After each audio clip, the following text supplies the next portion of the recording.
Today, Israeli airstrikes on Lebanon kill hundreds and send tens of thousands fleeing for safety.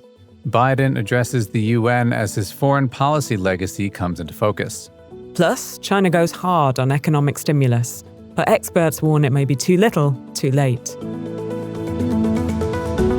It's Tuesday, September 24th. This is Reuters World News, bringing you everything you need to know from the front lines in 10 minutes every weekday. I'm Jonah Green in New York. And I'm Tara Oakes in Liverpool.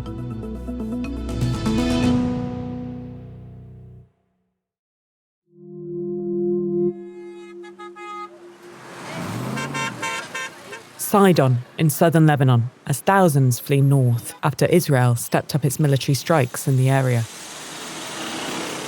Highways north were gridlocked, vehicles piled high with belongings, and families packed into cars and vans. One of those heading to safety is Ahmed, telling us no one is left and that everyone has fled. He says they packed up all their belongings and may never return. Lebanese authorities say Israeli airstrikes have so far killed nearly 500 people.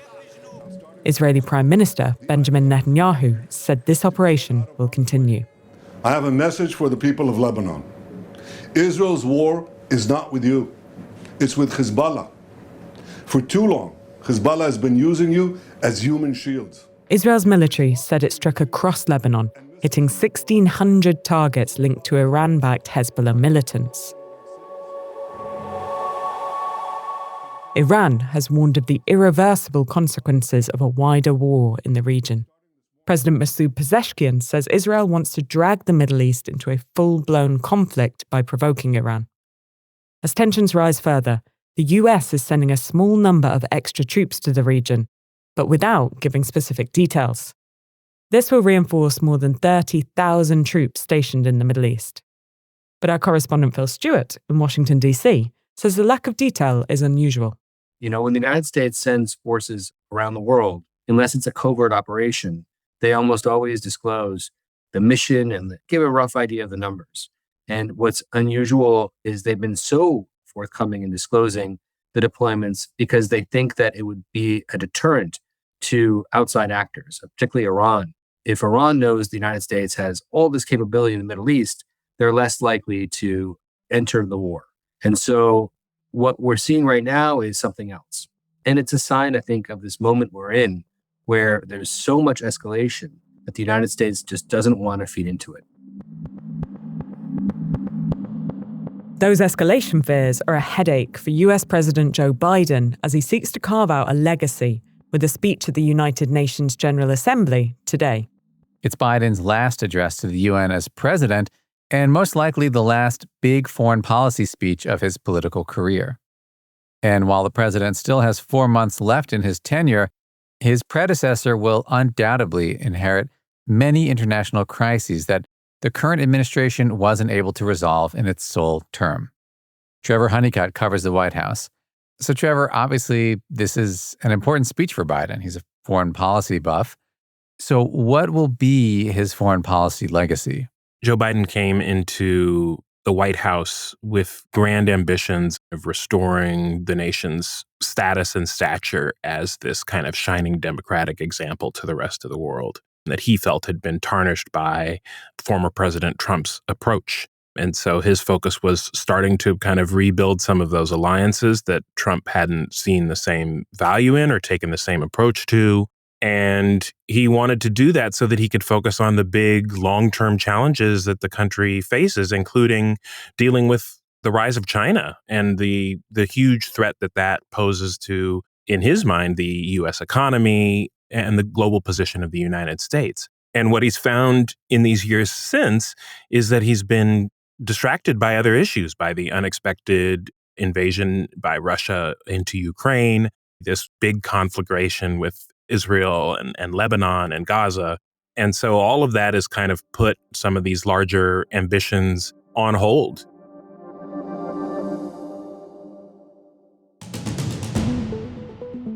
Boeing says it's made a best and final pay offer to thousands of striking workers. but its largest union has declined to put it to a vote. IAM District 751 says the plane maker refused to bargain over the proposal that fell short of members' demands. Boeing says the offer has to be accepted by Friday. The Justice Department plans to charge Ryan Ruth, the man who hid with a gun in the bushes of Donald Trump's golf course, with attempting to assassinate a major political candidate. U.S. Magistrate Judge Ryan McCabe said prosecutors had documented Ruth's effort to stalk Trump during a roughly month-long period in South Florida, quote, in an apparent attempt to assassinate him. In Bolivia, satellite examination of huge wildfires suggests this year is set to become the worst on record. Already, the number of hotspots detected since January has passed 70,000. The record was set in 2010 when there were more than 83,000. Fires are also raging in Argentina, Peru, Paraguay, and Brazil, where firefighters have been trying to prevent flames from reaching houses in the Xingu indigenous communities. Microsoft and Constellation Energy have signed a deal to restart the 3 Mile Island nuclear plant in Pennsylvania. It was retired in 2019. Our US energy correspondent, Lila Kearney, says there will be challenges getting the plant, which famously had a partial meltdown in the 70s, back online. There has never been another restart of a fully shut nuclear power plant. There is another nuclear power plant in Michigan that started the restarting process. So both of these are kind of happening at the same time and going to have to figure out how it works from like a mechanical standpoint and also regulatory to resume operations and putting out energy and connecting to the grid and all that stuff.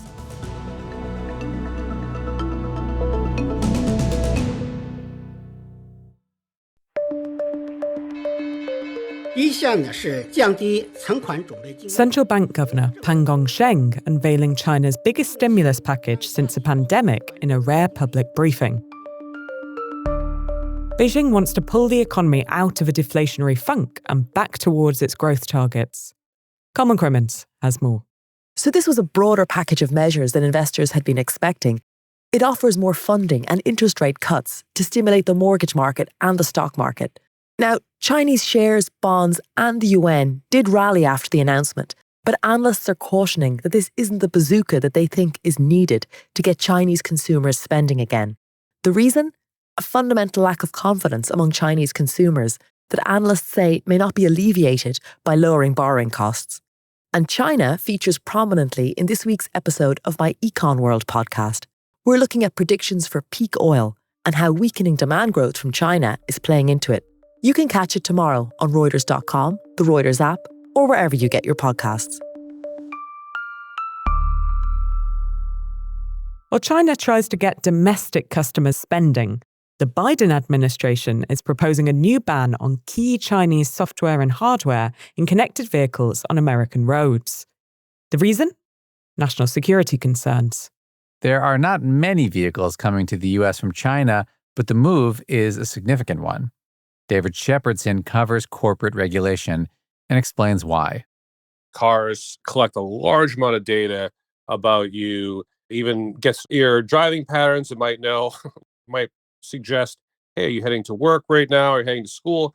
So the administration has a lot of concerns about that data and whether Chinese auto companies or the Chinese government could use that data for nefarious purposes. And it breaks down into several different buckets, but the main two are, one, could that data be used improperly to spy on Americans? And secondly, could Chinese vehicles on U.S. roads with that connected software be used for a malevolent purpose? But I think it's important to note that this is really a multi-pronged effort by the United States to both address national security concerns and also to block Chinese vehicles from the U.S. market. Their message is, we do not want Chinese vehicles here in large numbers.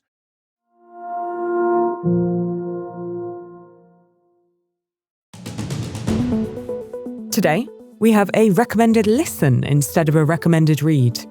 If you've not yet had a chance to check out our Econ World podcast, There are episodes looking at the economic principles behind a whole range of topics we've talked about today, including protectionism and Biden's legacy. We'll link a couple of them below for you in the pod description. For more on any of the stories from today, visit Reuters.com or the Reuters app. To never miss an episode, subscribe on your favourite podcast player. We'll be back tomorrow with our daily headline show.